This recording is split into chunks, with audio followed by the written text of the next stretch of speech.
Donc, voilà, un petit instant, voilà. Donc, en effet, je suis Patricia Simon, donc je fais partie du groupe S. Le groupe S, c'est le partenaire de la Confédération de la construction.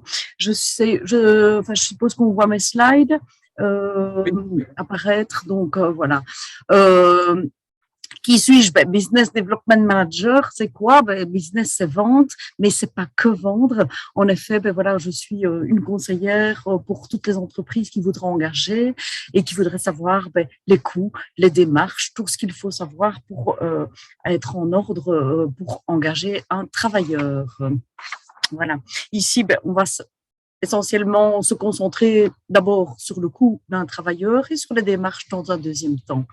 Donc, le coût d'un travailleur engagé, je vous invite à consulter le site du groupe S. Sur le site du groupe S, en fait, vous avez toute une série d'informations qui vous permettent d'avoir des informations sur la législation sociale et d'avoir aussi un petit simulateur de coûts. Donc, si vous allez en fait sur www.groupes.be, vous pouvez aller rechercher en législation sociale, par exemple, la commission paritaire 124, et là, vous pourrez avoir à chaque fois les nouveautés de la 124, les barèmes du trimestre en cours, puisque souvent en 124, il change chaque trimestre. Et puis en dessous, vous aurez accès à toutes les informations légales. Voilà. Vous avez aussi tous les documents utiles qui vous permettent d'aller télécharger, par exemple, un contrat. Et vous avez aussi la possibilité d'utiliser un outil que je vais vous présenter là aujourd'hui, qui s'appelle Salarissime. Voilà. Au niveau des barèmes, quand on rentre, par exemple, dans les barèmes de la 124, ici, vous avez les différentes catégories. Pour être assez concrète, en fait, j'ai pris l'exemple d'un ouvrier en 124 de catégorie 3. Voilà, où vous avez en fait les barèmes qui sont bien au 1er avril 2022. La catégorie 3 est anciennement le Q1. Donc, ils ont changé à un moment donné les catégories au niveau de la 124. Et donc, maintenant, on parle de catégorie 1 pour un manœuvre, catégorie 2 pour un spécialisé, catégorie 3 pour un Q1, catégorie 4, un Q2 et ainsi de suite. Voilà. Donc, ici, à l'écran, je vous ai indiqué le barème d'un travailleur, donc salaire horaire brut d'un travailleur au 1er avril 2022. Comment est-ce que je vais procéder pour pouvoir faire une simulation de coût? Je vais établir une rémunération mensuelle pour le mois. C'est-à-dire que je vais reprendre mon salaire de 17,723 € fois les 40 heures si je l'engage bien sûr à temps plein. Si je l'engage en temps partiel, je fais le prorata des heures pour lesquelles je l'engage au niveau des heures semaine. Et je fais fois 4,33. Pourquoi 4,33 ? 4,33, c'est la moyenne de semaines qu'on peut trouver dans un mois complet. Ce qui me donnera le salaire de 3 069,63 €. Je vais ensuite, dans mon petit outil qui s'appelle donc Salarissime sur le site du groupe S, et là, je peux aller faire ma simulation. Alors, je rappelle en dessous que pour les 3 069,63 €, il s'agit bien d'un salaire brut mensuel complet pour un temps de travail complet. Je vous rappelle que les ouvriers sont payés à l'heure et ne sont donc pas payés lorsqu'il y a des vacances, puisqu'ils ont leur chèque vacances qui complètent leurs vacances, lorsqu'il y a du chômage temporaire, s'il y a des absences autorisées ou s'ils sont malades au-delà du 15e jour. Voilà. Donc après, je vais rentrer ici. J'ai pris un print screen de mon écran sur Salarissime pour éviter peut-être qu'il y ait un bug au moment de la démonstration. Voilà. Donc un ouvrier en catégorie 3. Je mets son état civil. Voilà, ici j'ai pris un célibataire. Je mets une date de naissance. Le système ne fonctionnera pas si vous ne mettez pas de date de naissance. Et puis je mets une unité d'établissement en Wallonie. Je mets après le premier engagement, donc ça c'est très important, on en reparlera par la suite. Vous pouvez ensuite mettre sa situation fiscale, s'il a un conjoint avec des revenus, des enfants à charge ou autre. Donc sur la colonne de gauche, c'est vraiment tout le signalétique travailleur. Sur la colonne de droite, nous allons entrer dans les données d'un contrat. Un contrat d'ouvrier, donc la catégorie ONSS au niveau des ouvriers, c'est toujours 0,15. Au niveau d'un employé, c'est 495. Si c'est d'autres catégories de contrats, là, on peut voir ensemble les différentes catégories. Donc, vous avez une petite roulette, enfin, un petit dérouloir qui vous permet de sélectionner donc le type de contrat. Ici, dans le cas présent, j'ai pris un contrat d'ouvrier. J'ai pris quelqu'un de soumis à l'ONSS. En général, tout le monde est soumis à l'ONSS, enfin, au niveau des engagements via le secrétaire social. Et puis après, je choisis la commission paritaire. Si je reste dans le cas d'un ouvrier en 124 qui est la construction, je choisis la 124. Le préfixe ONSS, donc en construction, là je vais faire une petite parenthèse. Donc le préfixe ONSS, ben ici j'ai mis 0,24.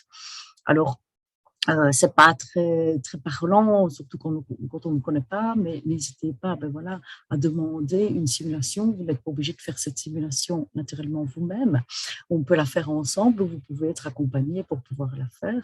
Donc, le 0,24, je vais aller un petit peu plus loin. Si je retourne dans les informations sur le site Internet, le 0,24 correspond à l'indice ONSS qui correspond aux grosses œuvres, en fait, à la construction. 0,26, tout ce qui est arrachèvement. 0,44, tout ce qui est carrelage, mosaïque et tous les travaux de revêtement de murs, de sol, le plafonnage également, les enduits. Et en fait, vous avez le 0,54 qui, lui, est l'indice propre à la couverture, donc au couvreur. Voilà. Donc ici, si je retourne dans ma page, j'ai mis le 0,24 qui est un gros œuvre. Comme ça, je fais une simulation d'un ouvrier en catégorie 3 en gros œuvre. Voilà. Pour vous donner aussi une petite idée, j'ai été chercher aussi les charges patronales que vous pouvez avoir par trimestre sur le site Internet, juste en dessous des salaires quand vous rentrez dans la législation sociale. Ça vous permet d'avoir une petite idée de ce qu'on paye quand on paye des charges à l'ONSS. Voilà. Vous avez donc sur la première colonne, pour une entreprise de moins de 10 travailleurs, les cotisations patronales de base qui sont de 19,88. On parle dans ce cas de pourcents. Il y a ensuite les vacances, tout ce qui concerne les différents fonds. Et vous voyez qu'on arrive à un montant total de 55,05. Donc ça, c'est le pourcentage. Quand on parlait du premier travailleur, on va dire que les charges de base tombent. Donc ça veut dire que vous n'êtes pas sans devoir payer des charges, vous allez avoir uniquement les charges de base qui tombent. Uniquement, c'est déjà pas mal, puisqu'on voit que c'est les cotisations patronales de base, les 19,88, et la modération salariale qui est de 5,12. Donc, au total, 25% des charges qui tombent pour le premier engagement. Je rappelle aussi, au niveau du premier engagement, que le premier engagement est lié à l'entreprise et pas au travailleur. Ce qui veut dire que si vous engagez un premier travailleur, que vous engagez ensuite un second travailleur. Si le second travailleur a un salaire plus élevé que le premier travailleur, la réduction premier travailleur ira se mettre sur le deuxième travailleur et on peut changer tous les trimestres de travailleur. On peut aussi, si le travailleur s'en va ou si on met fin à son contrat, qu'on le remplace par un autre travailleur, toujours bénéficier de l'avantage de la réduction premier engagement. Donc la réduction premier engagement et jusqu'au 6e travailleur, puisqu'il y a des réductions pour les 6 premiers travailleurs, est bien liées à la firme et pas aux travailleurs que vous engagez. Voilà. Au niveau des vacances aussi, là, vous avez une petite information par rapport aux vacances que j'ai mis en rouge. C'est bien pour vous indiquer que dans la construction, les vacances sont prises en charge en fait dans les charges mensuelles. Donc, c'est-à-dire que trimestriel plutôt, c'est-à-dire que dans les autres secteurs, vous avez un appel pour les cotisations de vacances qui arrive courant de avril-mai. Ici, on a décidé en construction, comme les gens vont sur chantier, de directement avoir dans les charges les vacances annuelles. Vous avez d'autres charges qui sont liées également en fait à votre simulation, puisque en fait en plus des charges à l'ONSS, vous devez prendre des vêtements de travail que vous devez fournir à votre travailleur. Vous avez aussi une assurance accident de travail à laquelle vous devez souscrire. Vous avez peut-être une responsabilité civile, vous avez peut-être aussi, vous avez l'obligation aussi d'avoir une médecine du travail, je vais revenir sur tous ces éléments-là. Vous avez aussi des jours fériés qui vont en fait être payés à votre travailleur pour lesquels il ne rentrera pas de travail, donc c'est un coût assez élevé. Quand il y a beaucoup de jours fériés sur un trimestre, ça peut vite coûter à un employeur, mais c'est dû et c'est légal. Vous pouvez avoir de l'intempérie. Voilà, quand votre travailleur ne sait pas venir travailler, vous allez faire une déclaration en intempérie, mais vous aurez un complément à lui verser.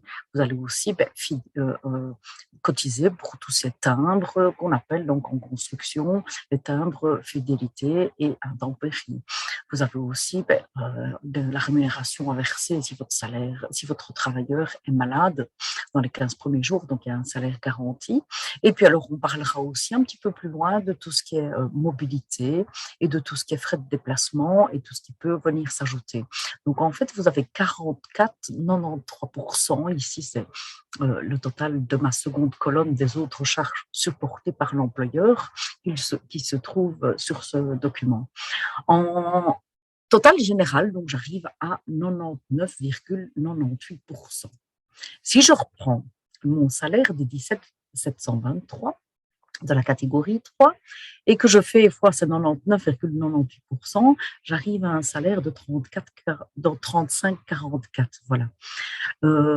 Sans réduction, ni prime, ni exonération. Donc, voilà, quand on parle des fois que vaguement, certains employeurs disent que ça coûte le double, oui, ça peut coûter le double. Maintenant, sachez que si je pars de ce principe-là, je suis dans un coût vraiment surélevé puisque derrière, nous allons voir, il y a des réductions qui vont arriver, il y a des primes que vous pouvez avoir et donc, on n'est pas tout à fait dans ces 35,44, c'est un peu surélevé. On n'est pas aussi sûr que le travailleur va avoir de l'absence pour maladie ou incapacité de travail. Donc, voilà. Je vais continuer donc ma petite simulation. Je retourne dans mon petit simulateur donc, dans lequel j'avais rempli les données de travailleurs. Hein. Donc, j'avais rempli d'abord la première partie de signalétique avec mon travailleur et je vais y indiquer le salaire que j'ai calculé, donc les 3069,63, donc le salaire mensuel. Donc, j'ai simplement pris pour rappel le salaire à l'heure que j'ai fait fois 40, fois les 4,33, le nombre moyen de semaines que l'on trouve dans un mois. Je fais calculer le système et je vais obtenir le résultat suivant. Voilà.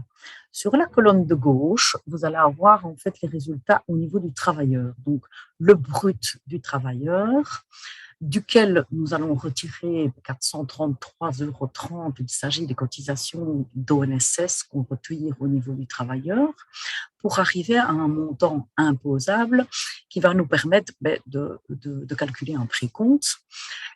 Et puis, vous avez une cotisation spéciale sur la colonne G, hein, divers mois, qui va être encore chargée et ce qui me donnera un net de 2035,67. Voilà.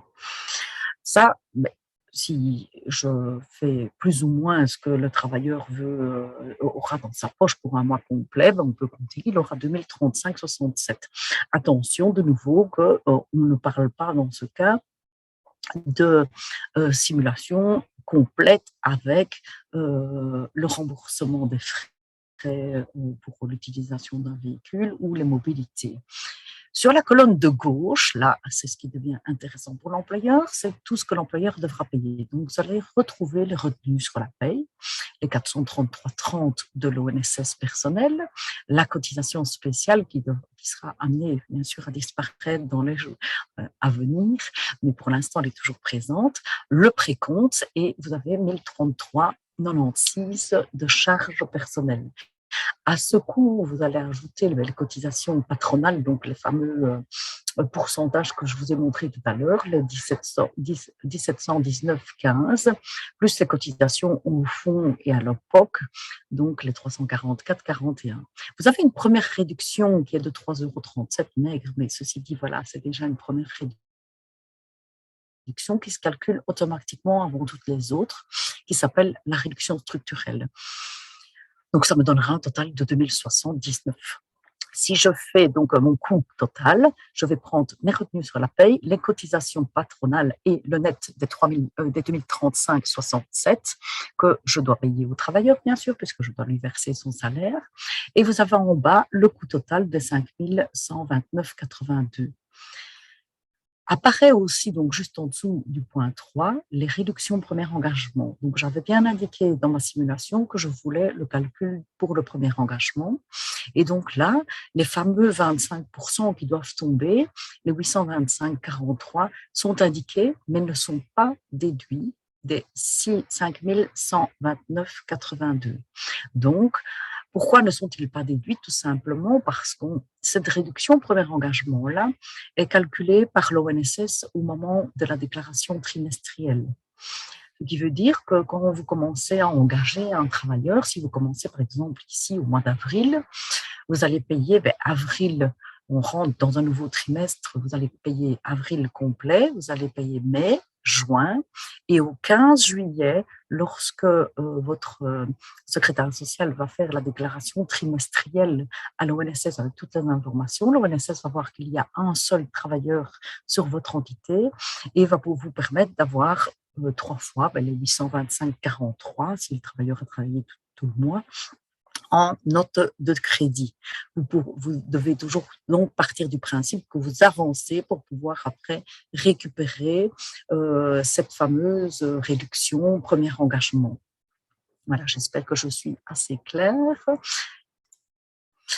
Alors, en général, donc, comme je le disais en construction, si je veux faire une simulation à l'année, je pourrais faire x12 peut-être, mais ça paraît un peu surélevé parce qu'en effet, ici, j'ai pris le cas du gros œuvre. Il faut savoir que souvent, on travaille en extérieur, qu'on ne sait pas travailler toute l'année et que votre travailleur, en construction, il travaille 40 heures semaine. En Belgique, on travaille 38 heures, je veux dire, normalement, c'est 38 heures, donc il y a des jours de repos compensatoire, 12 jours de repos compensatoire pendant lesquels vous êtes obligé de ne pas faire travailler votre travailleur. Votre travailleur a également droit à 4 semaines de vacances et il y a peut-être des intempéries qui vont s'ajouter en fonction de la météo au niveau du travail. Donc, moi, pour faire un coût global pour l'année, je pense qu'il faut faire fois 10 mois, fois 10 mois et demi grand maximum pour pouvoir avoir un coût à la grosse louche. Alors, comme je le disais tout à l'heure, et je l'ai déjà montré un petit peu par rapport aux coûts et aux autres charges à côté, moi j'attire toujours l'attention sur le fait que l'employeur est tenu de fournir les vêtements de travail à son travailleur et il est également tenu d'en fournir l'entretien. Si vous décidez de fournir des vêtements de travail à votre travailleur et que vous ne faites pas l'entretien, mais sachez que vous devrez alors payer un entretien de 0,50 cents par jour au niveau des jours de travail pour pouvoir dédommager le travailleur qui doit, lui, faire l'entretien de ses vêtements de travail. Actuellement, donc, on est toujours aussi avec des éco-chèques de 100 €. Donc, les éco-chèques ont été négociés au niveau intersectoriel pour augmenter le pouvoir d'achat des travailleurs sans augmenter les charges. Donc, ça veut dire qu'on va faire quoi? On va mettre une petite carte d'un émetteur de chèques et sur cette carte, on va la remplir avec 100 € si le travailleur a travaillé toute l'année sur la période de référence. Donc, au mois de mai, en fait, on calcule les éco-chèques. Vous ne pouvez pas décider de ne pas donner les éco-chèques, donc c'est un coût que vous avez en plus. Il faut savoir aussi que comme c'est émis par une entreprise, je veux dire, émettrice d'éco-chèques comme, pour ne pas les citer, Edenred, Sodexo ou Monis, vous allez devoir payer cet opérateur pour pouvoir rétablir les éco-chèques. Voilà. Au niveau de la médecine du travail, donc là, je n'ai pas mentionné les coûts. Voilà, mais maintenant, on peut aller un petit peu plus loin, peut-être un jour, et demander à Mansoura exactement, voilà, le coût, par exemple, puisque Mansoura est notre partenaire. Donc, moi, en général, pour faciliter le démarrage d'un contrat, puisque tout le monde doit avoir une médecine de travail, on travaille avec Mansoura comme partenaire et j'établis le contrat chez Mansoura. Et c'est eux qui reviennent au niveau de l'entreprise après avec leurs factures et leurs services dont je parlerai par la suite. L'assurance accident de travail, attention, vous devez toujours avoir, avant le démarrage du contrat, une assurance accident de travail. Donc là, vous pouvez vous retourner vers votre propre courtier. Au niveau de la construction, sachez aussi que les assurances fédérales ont aussi de très bons je veux dire, rapports qualité au niveau de l'assurance accident de travail. Voilà, il ne faut pas hésiter à questionner, à demander en fait le coût d'un ouvrier en construction, par exemple. Donc, les frais de déplacement, donc ici en 124, donc chaque commission paritaire a ses propres règles. Donc, ça veut dire que vous devez, par exemple, pour la 124, si votre ouvrier utilise son propre véhicule, intervenir au niveau des kilomètres parcourus aller-retour. Ce n'est pas toujours le cas dans toutes les commissions paritaires. Donc, si vous voulez engager, par exemple, un employé qui, lui, va ressortir pas de la commission paritaire 124, mais de la 200, voir aussi là s'il faut ou pas intervenir. Si vous êtes dans d'autres commissions paritaires, que ce soit le parc et jardin ou le métal ou autre, à chaque commission paritaire, vous avez des règles. Et donc, là, il faut à chaque fois aller consulter les règles. Et donc, c'est pour ça qu'on est là, nous, je dirais les personnes comme moi, là pour vous renseigner aussi sur toutes les obligations des commissions paritaires. Alors, la mobilité, on parle souvent de mobilité en construction. Qu'est-ce que c'est que la mobilité? Pour moi, la mobilité, c'est le temps que votre ouvrier passe dans la camionnette pour rejoindre son lieu de travail. En construction, on est sur des chantiers, ça veut dire qu'on travaille du lundi au vendredi 8 heures. Et si on veut commencer à calculer le salaire à partir du moment où on part de l'entreprise et peut-être être bloqué sur la route avant d'atteindre le chantier et pouvoir plutôt faire les 8 heures sur chantier, ça veut dire qu'on va calculer de la mobilité. Ça a été mis en place par le secteur. Je vous invite vivement à utiliser cette mobilité-là parce que vous n'avez pas de charge sur la mobilité. Voilà, je vais en reparler un petit peu plus loin. Et alors, comptez aussi, en effet, que le secrétariat social a des frais et donc chaque secrétaire social peut vous fournir voilà, le calcul et l'entièreté, je veux dire, des services parce qu'il ne fait pas qu'un calcul de salaire, il doit vous fournir aussi les informations, il doit aussi faire la déclaration trimestrielle, il doit aussi faire peut-être des déclarations lors des chômages, donc il peut y avoir plusieurs charges. Ici, au groupe S, nous, on travaille toujours avec un coût inclus. Donc, moi, je peux vous dire exactement combien vous coûtera un travailleur si vous l'engagez via le groupe S. Les démarches pour engager donc un premier travailleur. Voilà. Moi, je dis toujours, entourez-vous de professionnels. Ici, je vous ai montré ce que je fais en général quand on me demande une simulation. Donc, je ne vous demande pas d'aller la faire vous-même sur le site. Je le fais soit avec vous ou je vous l'envoie. Donc, ça veut dire que, voilà, il faut avoir la connaissance, il faut s'entourer d'un bon, je vais dire, secrétariat social. Ça va aussi faire la différence après par la suite. Sachez que vous pouvez vous-même vous affilier à l'ONSS et faire les démarches, mais voilà, vu la complexité aujourd'hui d'une déclaration à l'ONSS, je veux dire 95% des employeurs aujourd'hui font quand même appel à un secrétariat social pour l'administration de leur RH, pour leur traitement de salaire. Moi, donc, on est partenaire à la Confédération de la construction et souvent, je rappelle aussi de les consulter, notre conseillère en gestion ici au niveau de la Confédération de la construction. Voilà, la conseillère en gestion peut aussi vous donner des analyses de rentabilité. Elle peut aussi vous donner tous les conseils pour adapter vos prix parce que quand on travaille seul ou quand on travaille avec du personnel, on ne doit plus facturer la même chose. C'est plus, voilà, et si on engage du personnel, c'est pour pouvoir prendre plus de chantiers, c'est pour pouvoir rentabiliser. Donc voilà, je vous invite vivement aussi à consulter la Confédération de la construction, à avoir des informations sur tout ce qui est prime à l'investissement, s'il y a des achats à faire en complément pour le nouveau travailleur. Je vous invite également à consulter le forum et Constructif qui vont vous donner aussi une information suite à la mienne. Alors, mais que fait un secrétariat social une fois, voilà, donc une fois que vous avez fait les simulations, que vous avez vu avec votre travailleur et que vous êtes prêt à engager la personne, vous allez demander au secrétariat social de faire un dossier. Donc, moi, il faut compter plus ou moins 1 heure pour établir le dossier parce que, en effet, nous allons signer toute une série de mandats à l'ONSS, sous précompte, etc.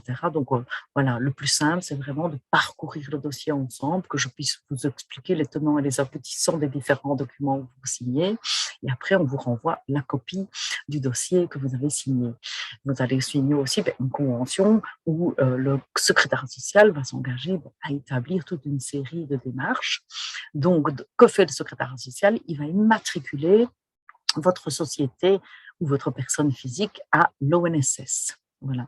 Donc, on va établir une WIDE, comme on parle dans le langage, je vais dire au niveau de l'ONSS, qui permettra à ce moment-là d'introduire un mandat d'ONSS qui nous permettra par la suite de faire les fameuses déclarations trimestrielles, de voir vos DIMONA et d'avoir en fait toute une série d'informations.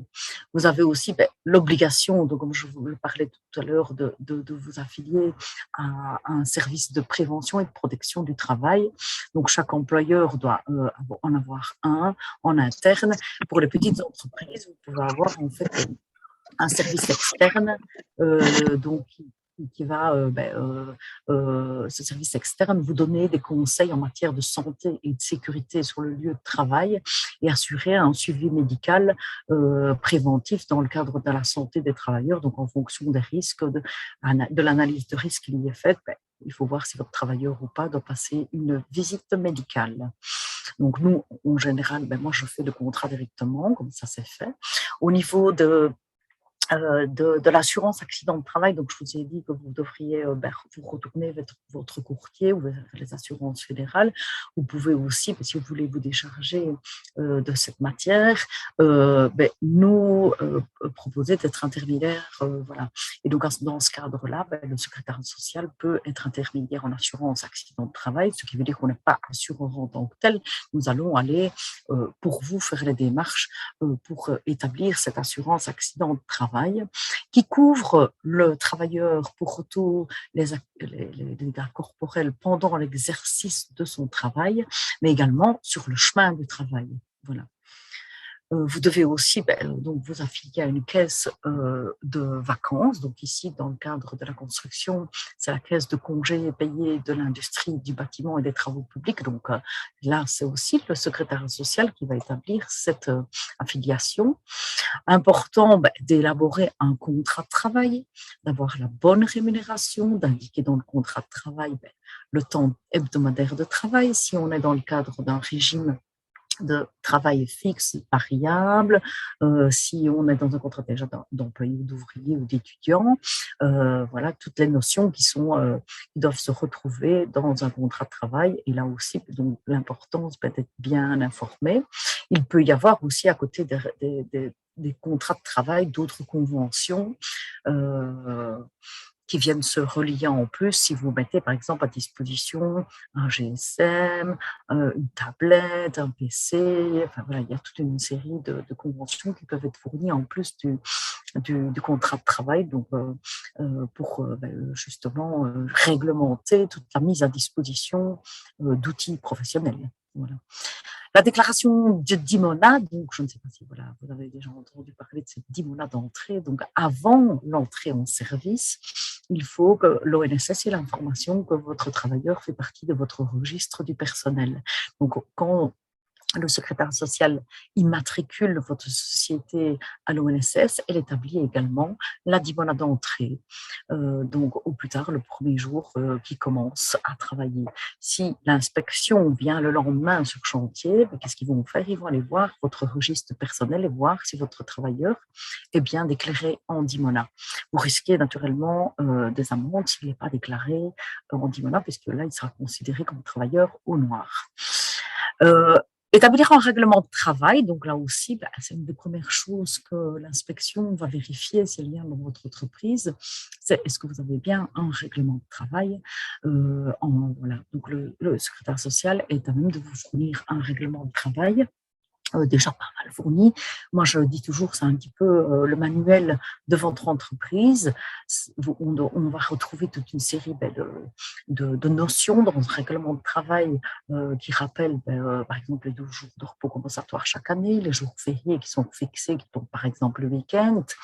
Ça peut être aussi, voilà, dans quel délai est-ce que mon travailleur doit demander des vacances. Ça peut être toutes les horaires de travail. Enfin, voilà, il y a toute une série de...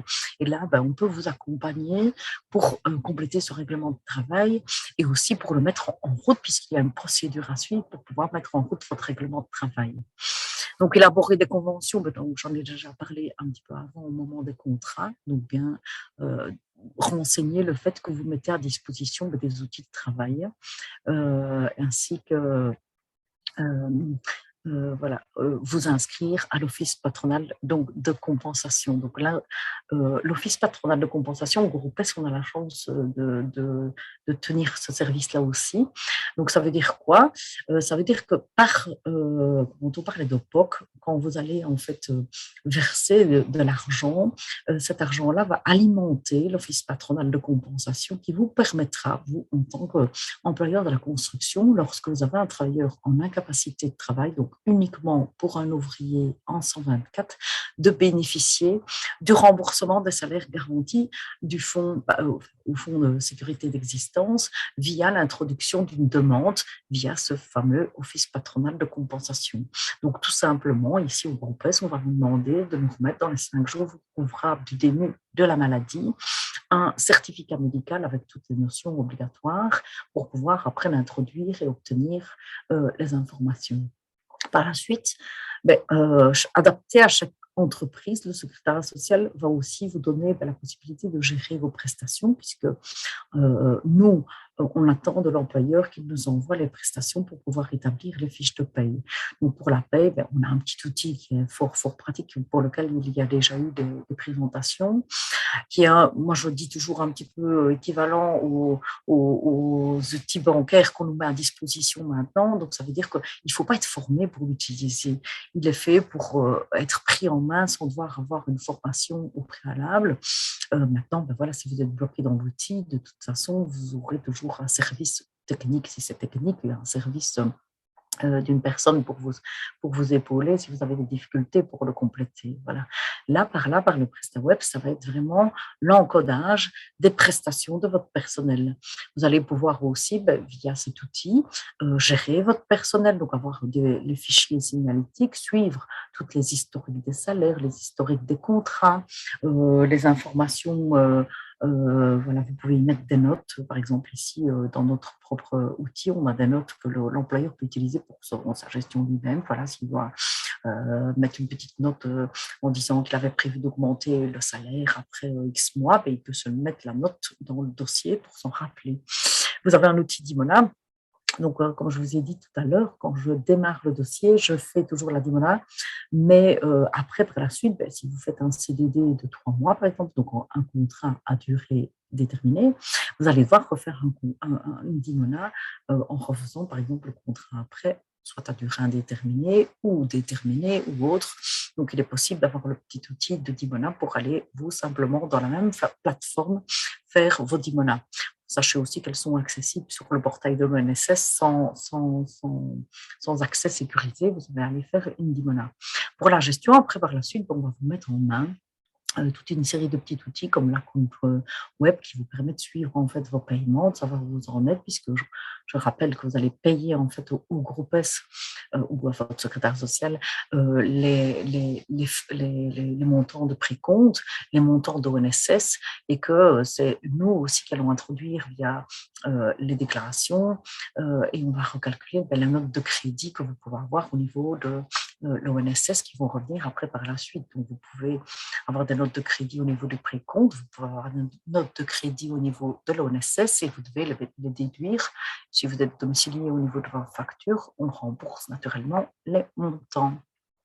Le transfert, c'est un outil qui permet en fait au secrétaire social d'envoyer les résultats de la paye. Donc, c'est-à-dire dans un résultat de paye, vous avez la facture que vous payez à votre secrétaire social, vous avez les comptabilisations, donc les documents pour votre comptable, et vous avez en fait le bulletin de paye, l'équivalent du bulletin de paye pour vous, donc inutile de faire une photocopie puisque vous avez un document qui fait le récapitulatif des payes.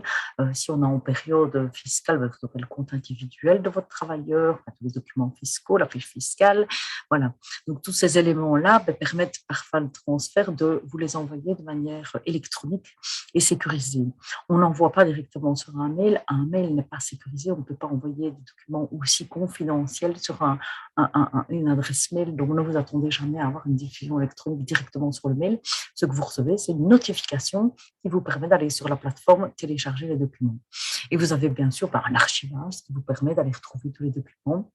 Ils sont sauvegardés chez nous pour le temps légal. Donc, vous pouvez les retrouver au niveau de la plateforme.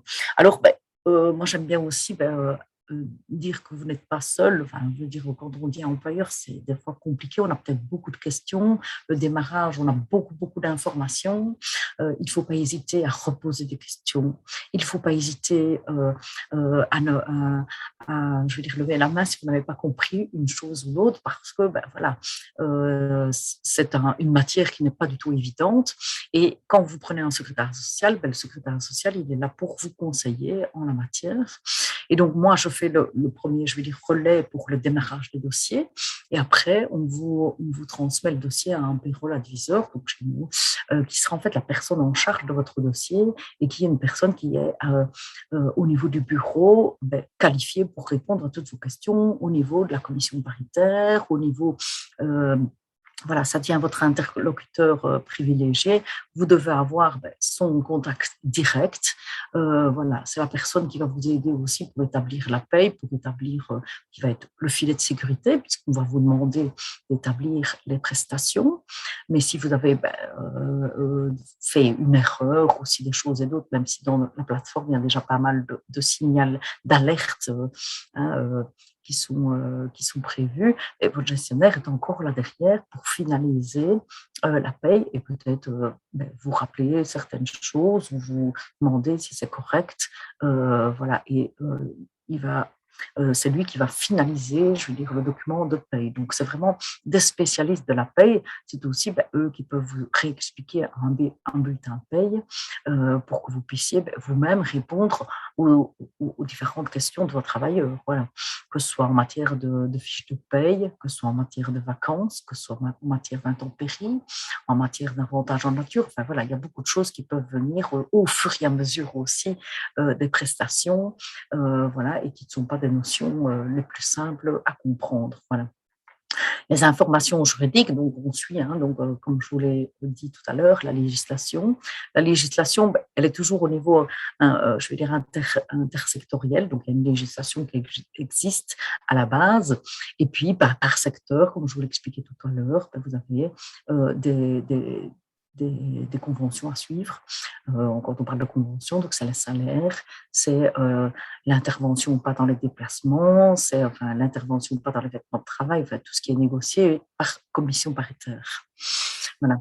Donc, l'importance donc d'avoir ce spécialiste qui est là derrière. Il faut savoir que ce spécialiste qui va vous suivre tout au long de la vie de votre engagement, comme de votre vie d'employeur, là aussi pour accompagner avec un service administratif derrière, un service juridique, pardon, qui est là aussi pour pouvoir donner un peu d'informations lorsqu'il y a des difficultés, par exemple avec un travailleur, différents manquements, lorsqu'il y a des fautes graves, lorsqu'on veut mettre fin à un contrat, etc. Donc, il y a toute une communauté, je veux dire, d'experts qui travaillent dans un secrétariat social pour vous donner la meilleure solution pour tous les cas que vous rencontrez avec vos travailleurs.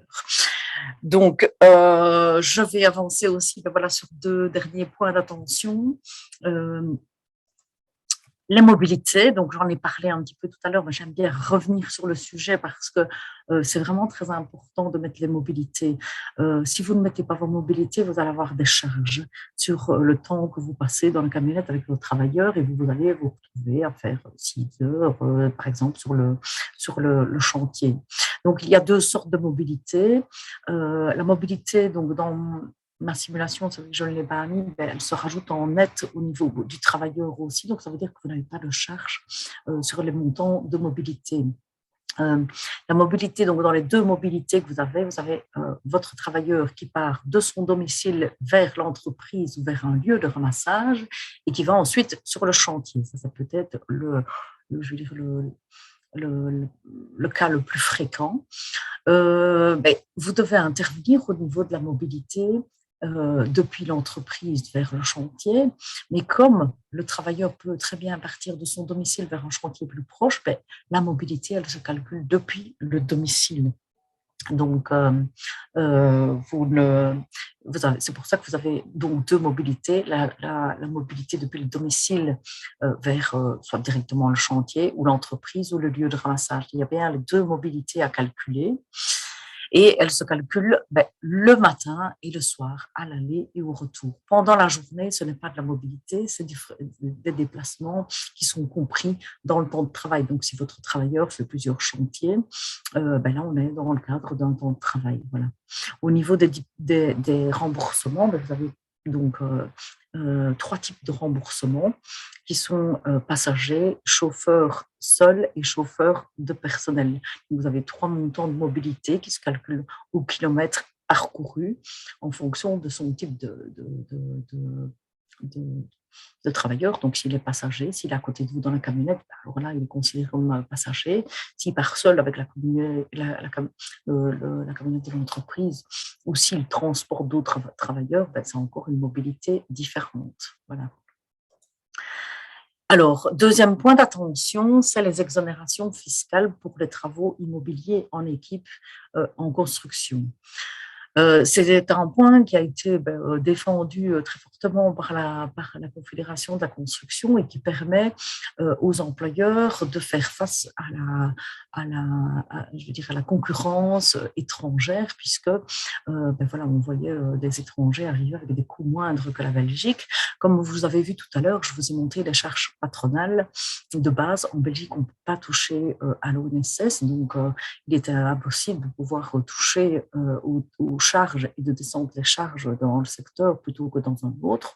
Donc, on a trouvé une petite astuce, c'est de donner une exonération fiscale pour les travaux immobiliers en équipe en construction. Alors, si vous êtes un employeur en construction et que vous engagez votre premier travailleur, et sachez que si votre travailleur est un ouvrier ou un apprenti et qu'il travaille avec son patron, on est déjà dans le cadre d'une équipe. Voilà. Donc, vous pouvez en fait bénéficier de ces exonérations fiscales-là qui vont jusqu'à 18% pour l'ouvrier. Naturellement, pas pour l'apprenti, mais si par exemple vous avez plusieurs ouvriers et que l'ouvrier travaille avec un apprenti, il forme également une équipe. Donc, l'apprenti lui compte bien pour l'équipe, mais on n'a pas d'exonération puisque les salaires des apprentis sont déjà pas très, très élevés à la base. Voilà. Il s'agit en fait à l'employeur, et ça c'est une démarche que l'employeur doit faire, il doit mentionner ses heures de travail en équipe. Voilà. Le secrétaire social n'est pas sur le chantier, il ne peut pas aller voir le nombre d'heures qui sont effectuées en équipe ou pas en équipe. Donc c'est bien à l'employeur de renseigner les travaux en équipe, les travaux immobiliers, donc là aussi il y a une notion à avoir sur les travaux immobiliers, mais je ne vais pas rentrer dans les détails aujourd'hui puisque on peut en reparler si nécessaire. Donc, il faut bien remplir le code de prestation qui vous permet de bénéficier de cette exonération, parce que sans quoi votre secrétaire social ne sait pas calculer cette exonération fiscale. Et si vous ne le mentionnez pas, c'est de l'argent que vous perdez au final. Voilà. Donc, au groupe S, moi, je rappelle toujours, c'est le code 2T4. Donc, vous y mentionnez les heures qui sont faites en équipe. Si chaque fois, toutes les heures, si votre travailleur ne travaille jamais tout seul et qu'il est toujours avec son patron, vous pouvez mettre 999 pour pouvoir dire que toutes les heures sont prises en compte dans le travail en équipe en travaux immobiliers. Voilà. Je vous remercie pour votre attention et puis je laisse la parole à notre conseiller du Forum, Monsieur Appelmans Jean-Noël.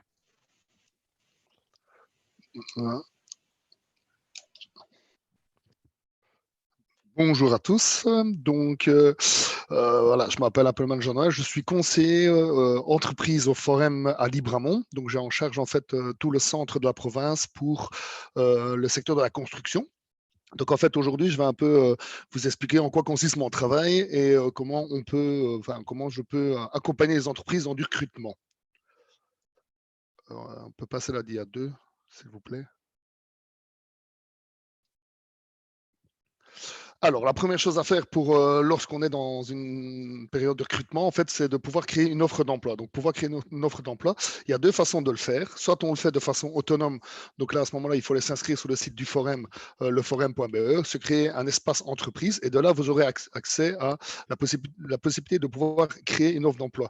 Donc, une fois que votre offre, elle est créée, elle arrive sur un portail et moi, je peux la visionner et la valider. Et je peux également de mon côté faire l'offre. L'avantage de pouvoir créer sa propre offre vous-même, c'est que vous avez la main dessus en permanence. Si c'est moi qui la crée, vous n'avez pas la main dessus. Donc si vous voulez changer une date, rajouter une capacité, etc., vous n'avez pas vraiment la main dessus. Donc moi, j'invite toujours les employeurs à pouvoir créer leur offre eux-mêmes et je les accompagne même dans la rédaction de l'offre.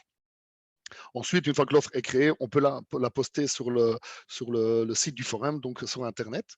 Alors, au niveau de pouvoir recruter des gens, il y a deux façons. Soit vous pouvez mettre votre propre coordonnée. Donc, à ce moment-là, vous recevez toutes vos candidatures et vous les gérez entièrement. Ou on peut, dans certains cas, demander que le conseiller puisse être la personne référente. Donc, nous, ce qu'on fait dans ces cas-là, on reçoit toutes les candidatures, on trie les candidatures qui correspondent au profil cherché et on les transmet à l'entreprise. Ça vous permet, par exemple, d'éviter des candidatures qui pourraient venir de l'étranger ou des gens qui postulent alors qu'ils n'ont pas forcément bien lu le profil de fonction, etc. En fait, ça permet de ne pas polluer en fait, votre boîte mail. Alors, pour recruter, en fait, il y a une fois on recrute des profils bien spécifiques. Et à ce moment-là, si on est sur un profil bien spécifique et que on trouve le candidat, c'est parfait. Mais ça peut arriver que on ne trouve pas exactement ce qu'on cherche. Donc, on a mis plusieurs formations, on va dire ça comme ça, au sein du forum pour amener la personne à monter aux compétences. Une des plus utilisées, on va dire, c'est le PFI. Donc, c'est le plan de formation insertion. Donc, ça permet en fait à un demandeur d'emploi de pouvoir intégrer une entreprise et sur une période de 4 semaines à 26 semaines et dans certains cas jusqu'à un an, de pouvoir acquérir toute une série de compétences. Durant cette période de formation, je stipule bien que le demandeur d'emploi est en formation. Donc, ça veut dire que s'il n'est pas présent pour une raison ou une autre, il ne reçoit pas d'indemnité. Vous êtes amené à payer une indemnité au forum et le forum redonne une indemnité de formation à la personne.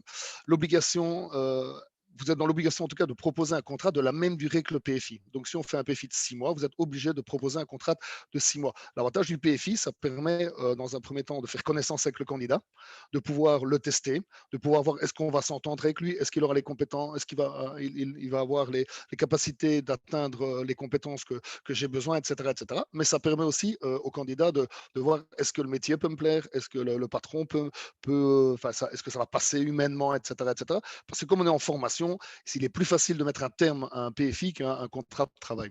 Maintenant, une fois qu'on est au bout du PFI, on part du principe, en fait, au niveau du forum, que les choses se sont assez bien passées et que la personne est prête à recevoir un contrat. Donc, suite à ça, vous êtes obligé de lui proposer un contrat de minimum la durée de formation.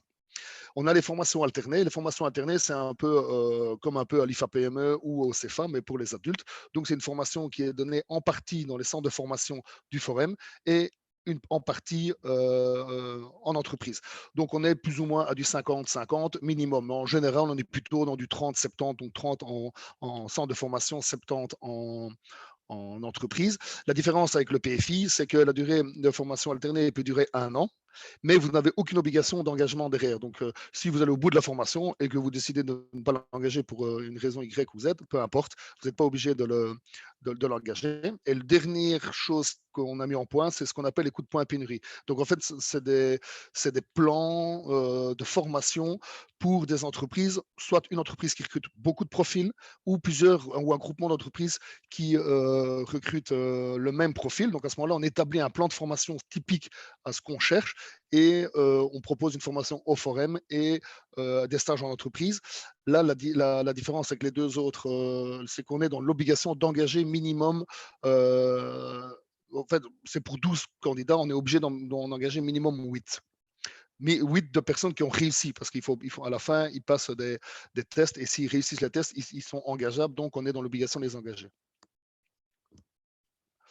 Alors, une fois qu'on a trouvé le candidat et qu'on est sorti des formations, que ce soit les 3 formations que je viens de vous présenter, on peut avoir toute une série d'aides à l'emploi. Donc, les aides à l'emploi, ça permet de pouvoir engager des candidats qui répondent à certaines conditions et avoir des réductions salariales. Donc, les deux plus courantes, on va dire ça comme ça, c'est l'impulsion 12 mois plus. C'est pour les personnes qui sont demandeuses d'emploi de plus de 1 an. Donc là, il y a une réduction de 500 € sur le salaire net durant la première année. Ensuite, la deuxième année, c'est 250 et puis ça reste 125. L'impulsion de moins 25 ans, donc ça, c'est pour des jeunes qui ont moins de 25 ans, qui sont peu, voire pas qualifiés. Donc, ce qu'on appelle peu qualifiés, c'est maximum un CESS. Donc, s'ils ne sont pas qualifiés, ils ont accès directement à l'impulsion. Donc, ça dure 2 ans à 500 € en moins sur le salaire net. Et la troisième année, c'est 250 et 125. Et s'ils ont un CESS, il faut absolument qu'ils soient demandeurs d'emploi depuis plus de 6 mois. Là, elle n'est pas notée, mais maintenant, ce qui est aussi, on a une toute nouvelle aide à l'emploi, c'est l'impulsion 24 mois plus, 24 plus, qu'on appelle ça. C'est pour des demandeurs d'emploi qui sont inoccupés depuis plus de 24 mois. Et là, c'est une réduction de 1 000 € qui est cumulable avec l'impulsion 12 mois plus. Ensuite, nous avons l'impulsion plus de 55 ans. Donc ça, c'est pour les personnes qui ont plus de 55 ans. C'est une réduction des charges ONSS qui augmente au fur et à mesure de l'âge jusqu'à la pension. Et dernièrement, on a le Sésame. Donc le Sésame, c'est une prime octroyée par la région wallonne pour les entreprises qui augmentent leur effectif et qui maintiennent l'effectif sur la durée. Donc en fait, c'est une prime qui peut aller de 1 an à 3 ans. Et la personne doit être demandeuse d'emploi à la veille de l'engagement et vous devez maintenir l'effectif. Donc, si vous êtes à 0 et vous passez à 1, on est obligé pendant la durée du sésame, de rester à 1. Le sésame, c'est assez intéressant parce que c'est une rentrée financière. En fait, c'est une prime payée par la région wallonne qui peut aller jusqu'à 32 000 € sur 3 ans.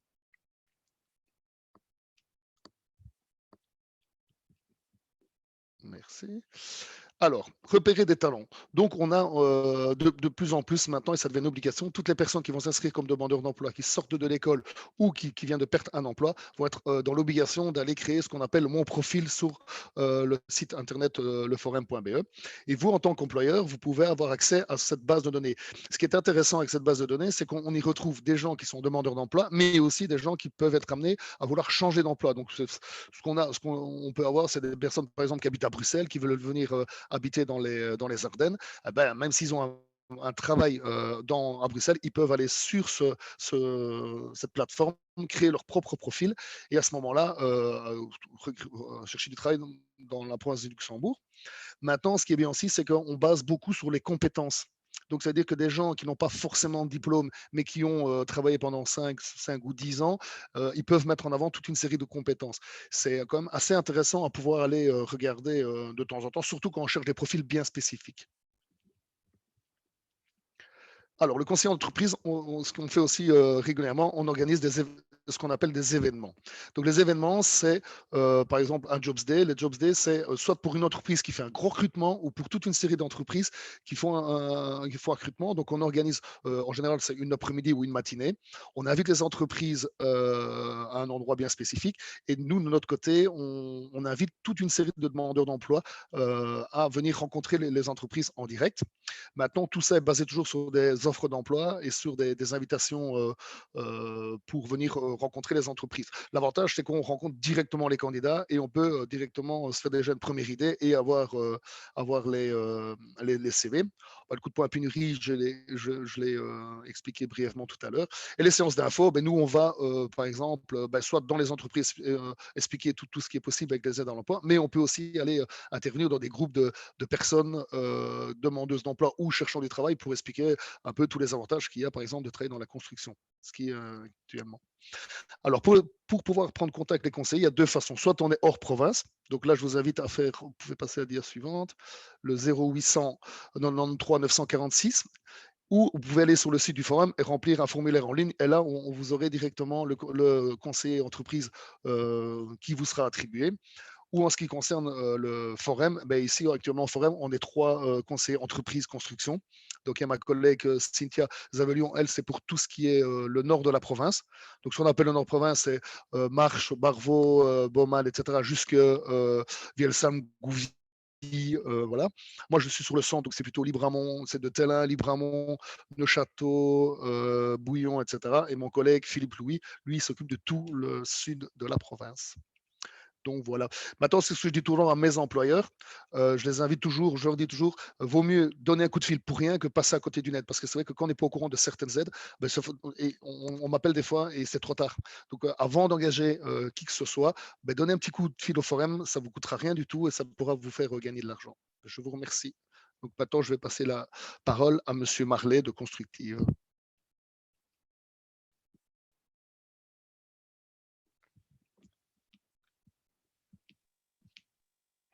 Merci Jean-Noël. Vous m'entendez? Oui. Impeccable, Donc, merci. Constructive, donc c'est une organisation au service du secteur de la construction. C'est un ensemble de services. Ici, j'ai repris sur le site internet sur lequel vous allez pouvoir voir justement toutes les interventions possibles de Constructive.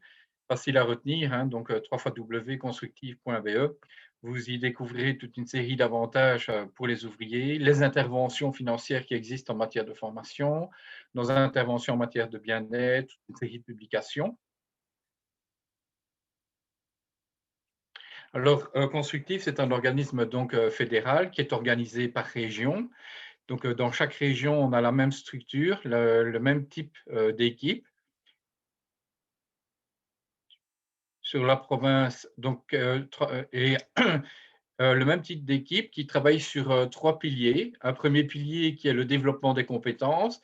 Donc, c'est les compétences, c'est tout ce qui est formation, développement des formations, que ce soit le développement des formations donc, pour les ouvriers déjà engagés, mais aussi un soutien auprès des écoles, auprès des centres de formation en alternance, une aide à l'insertion. Deuxième pilier, c'est la sécurité, un peu trop vite. Le deuxième pilier concerne tout ce qui est sécurité et bien-être des ouvriers. Donc là, j'ai un collègue qui veille justement, qui donne toute une série de conseils, qui visite les chantiers, qui aide les entreprises à établir des plans d'action, notamment à établir des plans d'action en matière de sécurité. Et au niveau insertion, le but, c'est de faire entrer donc un maximum de personnes, un maximum de candidats, d'ouvriers dans le secteur. Donc, des équipes régionales et trois types de conseillers par région.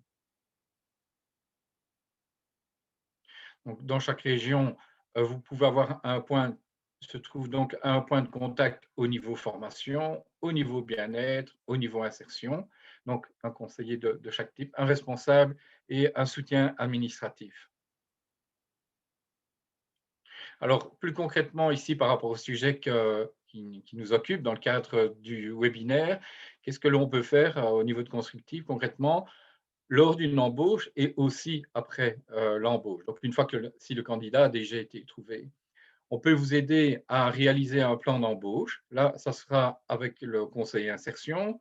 C'est moi qui occupe cette fonction en tant que donc conseiller insertion et je collabore beaucoup avec les services aux entreprises du Forum.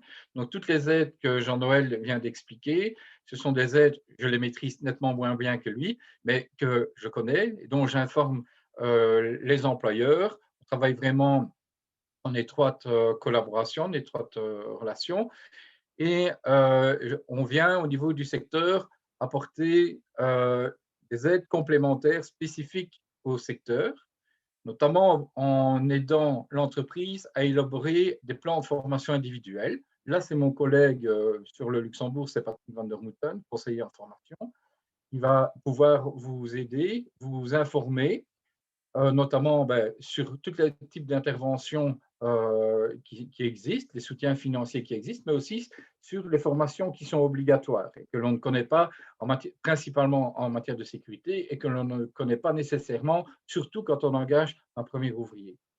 Alors, il y a une intervention qui est bien appréciée lors d'un engagement, enfin lapsus, mais ma langue a fourché, non pas lors d'un premier engagement, mais lors d'un engagement d'un jeune âgé de moins de 27 ans, qui n'a pas un an d'expérience.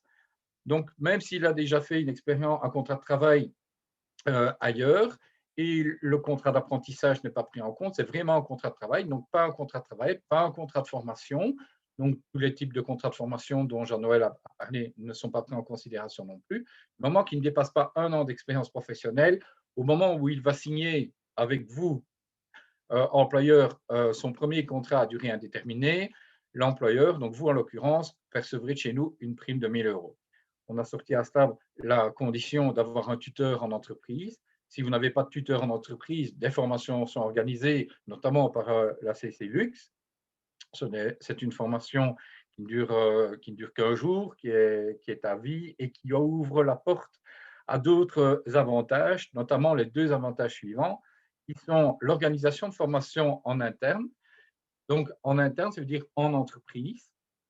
C'est-à-dire que là, ayant un tuteur, ce tuteur va pouvoir transmettre ses compétences sur chantier ou en atelier par, par ouvrier avec une capacité maximum, avec un maximum d'heures de 140 heures par an par ouvrier. Et ce financement de l'heure, il est de 25 € de l'heure. Donc, vous pouvez compter sur un soutien de 3 500 € maximum par an. C'est renouvelable. On peut encore proposer d'autres sujets de formation. Donc, on peut, pour le même ouvrier, bénéficier de formation interne pendant tout le temps de sa carrière. Une autre intervention qui n'est pas inintéressante, c'est ce que l'on appelle le trajet maître-tuteur. Ici, le fait que l'on dégage un tuteur vraiment spécifiquement pour une durée de formation, il n'est pas mis là sur le slide, mais d'un minimum de 80 heures sur un an ou de 140 heures sur l'année, de nouveau 140 heures, là, l'entreprise bénéficie en plus d'un soutien de 1 000 €. Donc, il y aura 3 500 € si on compte 25 € de l'heure fois 140, plus les 1 000 € parce qu'on a dégagé un tuteur. Donc, il y a aussi toute une série d'interventions en matière de formation. Le slide suivant les présente. Il y a en fait, on va intervenir, les interventions sectorielles, elles vont être différentes en fonction de la période pendant laquelle la formation se déroule. Qu'elle se soit, donc si c'est pendant les heures de travail, en semaine, vous devez donc considérer que globalement, Constructive va intervenir à raison de 25 € de l'heure par ouvrier. Dans cette hypothèse-là, dans ce type d'intervention qui est valable pendant toute l'année, donc du 1er septembre, parce qu'on calcule nous en année scolaire, 1er septembre jusqu'au 31 août de l'année suivante, ce type d'intervention est activable. Et là, on peut aller jusqu'à 140 heures.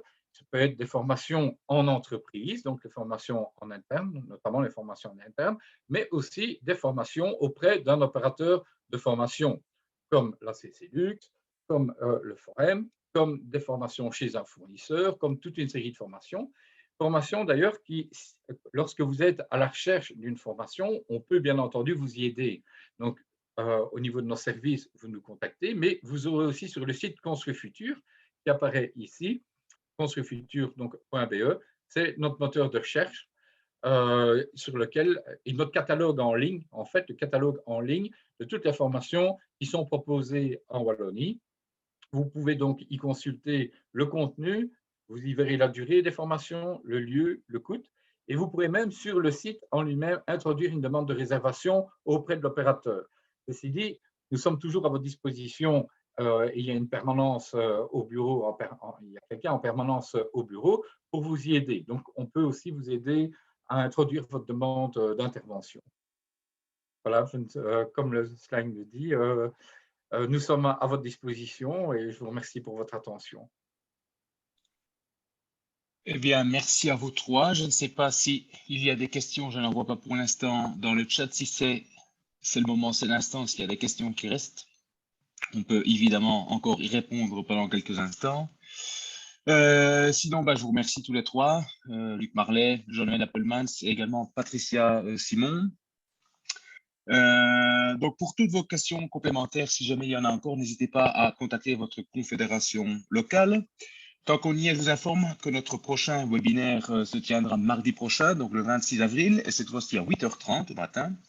On abordera alors un thème très important et plus que d'actualité, à savoir la hausse du prix des matériaux et les solutions pour les entreprises.